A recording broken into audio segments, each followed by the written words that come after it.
Ok, aujourd'hui, travailler dur est devenu une excuse pour ne plus penser intelligemment. Pourquoi je dis ça? Car énormément d'études le prouvent le fait en fait qu'enchaîner les heures de travail est une stratégie complètement contre-productive. Prouve également que chaque heure de travail, en plus, a tendance à réduire, on va dire, notre efficacité, notre productivité, notre motivation. Ok, donc la question à se poser ici, c'est pourquoi? Pourquoi constate-t-on au niveau scientifique, au niveau des études et au niveau de l'empirisme aussi, ce rendement décroissant de productivité? La raison à cela, elle est simple. Notre cerveau n'est pas conçu pour fournir un effort cognitif intense en continu. Et il n'a pas évolué pour cela.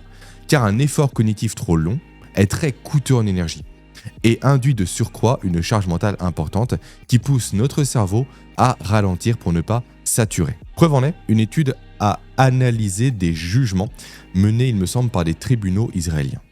Résultat, en début de session, environ 65% des demandes de libération conditionnelle étaient accordées. Puis ce taux chute à quasiment 0% juste avant la pause déjeuner. Et après la pause, qu'est-ce qui est constaté? Que le pourcentage remonte, avant de replonger encore une fois fin de journée. Alors qu'en soi, les juges étaient les mêmes, les dossiers étaient relativement similaires, et pourtant les décisions rendues étaient totalement opposées selon le niveau de fatigue et de charge mentale. Très bien. Donc, si jamais vous devez juger, n'y allez pas idéalement, on va dire, entre midi et 2 et le soir. Privilégier le matin, c'est le mieux. Comme pour les opérations d'ailleurs. Les opérations sont mieux effectuées le matin pour information. Bref, ce n'est pas le sujet ici, mais petit tips à retenir. Donc, pour reprendre un peu le fil de mes pensées, sachez que ce phénomène porte un nom. C'est le nom de fatigue décisionnelle. Un élément qui a notamment été étudié par le chercheur Roy Baumeister, qui a prouvé que plus on enchaîne les décisions ou les efforts s'imposent, plus notre réserve d'autocontrôle se vide et plus la qualité de nos choix se dégrade. Conclusion qu'il est également possible de compléter pour information avec celle de Daniel Kahneman, qui explique avec sa théorie de la loi du moindre effort que le cerveau humain est programmé pour emprunter le chemin le plus simple, le moins coûteux, le moins énergivore dès qu'il le peut. Donc, si on résume, d'une part, votre cerveau n'a pas été programmé pour travailler pendant des heures et des heures, parce que cela induit encore une fois un état de fatigue et une surcharge cognitive, et de deux, travailler pendant longtemps induit une baisse générale des fonctions cognitives. Et de trois, le cerveau recherche la solution la plus simple. Donc la conclusion, quand on mêle un peu tous ces éléments ensemble, quand on les mélange, c'est le fait que travailler plus longtemps est souvent contre-productif parce que votre cerveau va trop s'épuiser et sera moins enclin à être productif. Donc en somme, quand vous travaillez trop, vous n'êtes plus productif, vous êtes juste occupé. Le constat est fait. Parlons maintenant solution. Et pour ça, on va s'intéresser de près aux travaux de Nathaniel Kleitman. Vous devez impérativement connaître les travaux de Nathaniel Kleitman. Nathaniel Kleitman qui a démontré le fait que le cerveau humain et que le corps humain fonctionnent sur ce qu'il appelle un rythme ultradien. Ce sont des phases d'environ 90 minutes de haute concentration suivies, et ça c'est le plus important, de 20 minutes durant lesquelles votre cerveau a besoin de pause pour se recharger, pour se ressourcer. Alors, Kleitman, pour information, ne parlait pas réellement à l'époque de rythme ultradien. Ça se fut popularisé par les travaux de Tony Schwartz. Kleitman, si jamais vous vous intéressez à ses travaux, lui, il parlait de BRAC, B-R-A-C, pour Basic Rest Activity Cycle. Et lui, il a étudié pour information au niveau du sommeil initialement. Mais en tous les cas, ces rythmes existent. Ils sont biologiques. Donc, vous ne pouvez pas lutter contre. Ils font partie de vous. Et si vous luttez contre, si vous le faites, si vous poussez votre corps au-delà de ces rythmes-là, au-delà de ces 90 minutes en moyenne, tout simplement, vous allez tout simplement prendre des risques, et notamment prendre le risque de placer votre corps dans un mode de fonctionnement qu'on appelle le fight or flight, donc le combat ou la fuite, qui est médié à votre niveau par le système nerveux dit sympathique. Et ça a des conséquences. La conséquence notamment d'avoir une surproduction à votre niveau de cortisol et d'adrénaline, qui vont à leur tour avoir des conséquences, et notamment la conséquence de court-circuiter les régions de votre cerveau responsables de tout ce qui est logique et contrôle. Donc dit autrement, avec des termes plus simples, plus abordables, plus simples encore une fois, le fait à votre niveau de pousser votre corps au-delà de ses capacités va placer ce dernier en mode survie. Un état qui va activer de hauts niveaux d'anxiété et qui va vous rendre juste physiologiquement incapable de réfléchir efficacement, de penser intelligemment et d'agir avec contrôle. Donc je rappelle parce que c'est important, il est plus coûteux financièrement, encore une fois, financièrement, pour une entreprise de voir ses salariés ou ses collaborateurs travailler plus que possible que si ces mêmes collaborateurs n'étaient pas là. C'est assez dingue, je trouve. D'où l'importance de le préciser, de le répéter. Donc, en résumé, qu'est-ce que nous dit la science par rapport à tout cela? Quel en est l'état actuel? Elle nous dit simplement que votre cerveau a des limites. Des limites naturelles de concentration, des limites naturelles d'énergie et de motivation. Et qu'au-delà de ces limites, chaque minute supplémentaire de travail produit des effets non pas positifs, mais négatifs. Donc, en résumé, la clé de la productivité, ce n'est pas la durée, mais c'est la qualité. La qualité couplée à la gestion intelligente de vos efforts.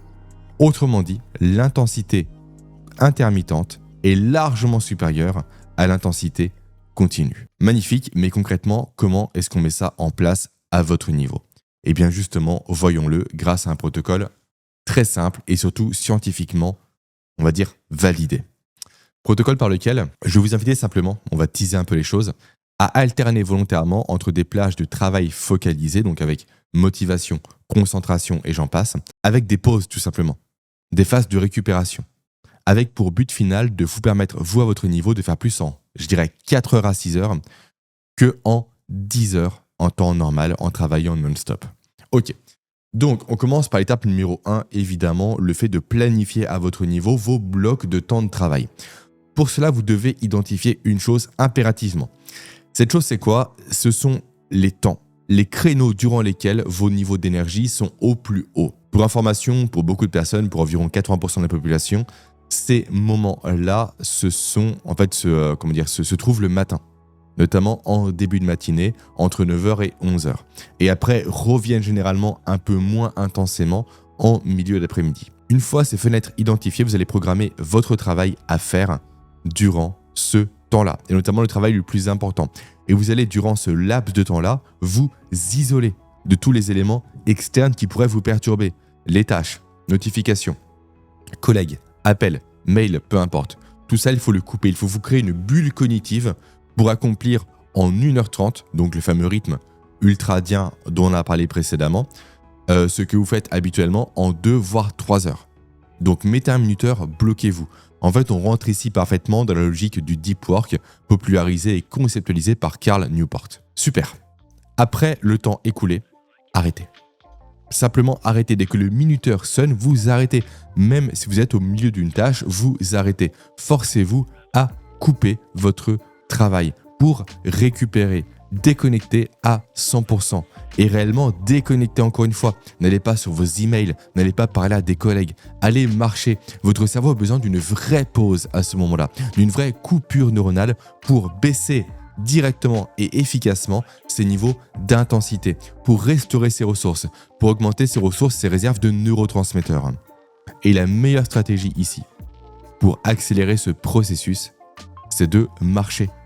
De marcher sans téléphone, sans écran, sans écouteurs, sans podcast, juste rien. Marchez, aérez-vous, soyez en mouvement. Et en plus, la marche a un bénéfice super intéressant et presque inattendu au niveau du système visuel. Je m'explique. Quand vous travaillez durant un temps donné, potentiellement 90 minutes si vous respectez mes consignes, vous avez un mode de fonctionnement oculaire qu'on appelle le mode vergence. Donc vergence, converger, c'est le même mot.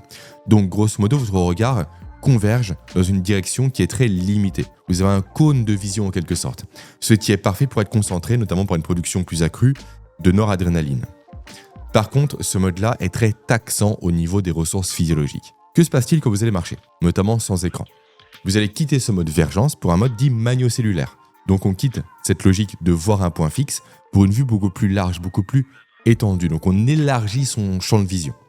Et en fait, cet élargissement en question, encore une fois le mode magno-cellulaire, par le fait de voir la nature, les arbres, avoir une plus grande profondeur de champ, va reposer votre système visuel et donc votre système neuronal.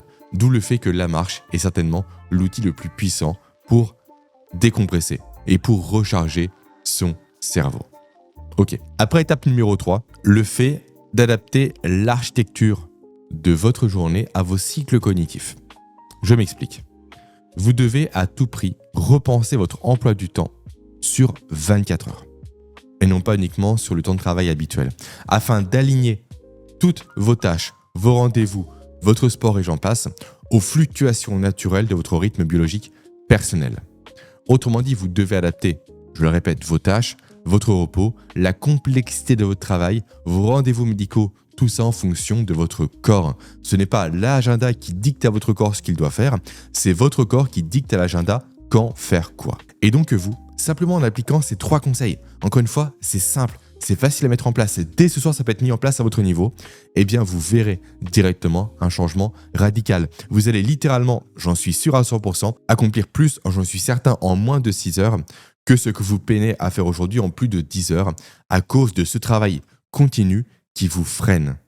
Car vous allez jouer maintenant avec les codes de votre cerveau, avec les besoins de votre cerveau, avec les règles de votre cerveau. Vous n'allez plus jouer tout simplement votre niveau en opposition à tout cela. Donc tout ça pour vous dire, c'est le message clé de cette vidéo, que travailler moins dur permet souvent de réussir plus. Et que ça, ce n'est pas de la paresse, mais c'est de l'intelligence stratégique. Et ça, les meilleurs entrepreneurs l'ont compris. Ont compris que la productivité est l'art de l'intermittence, est un jeu d'alternance entre des phases de pic d'intensité et des phases de pic de repos. Soyez tout autant intense dans le travail que dans le repos. Et maintenant, si vous souhaitez aller plus loin, vous pouvez découvrir ma routine matinale.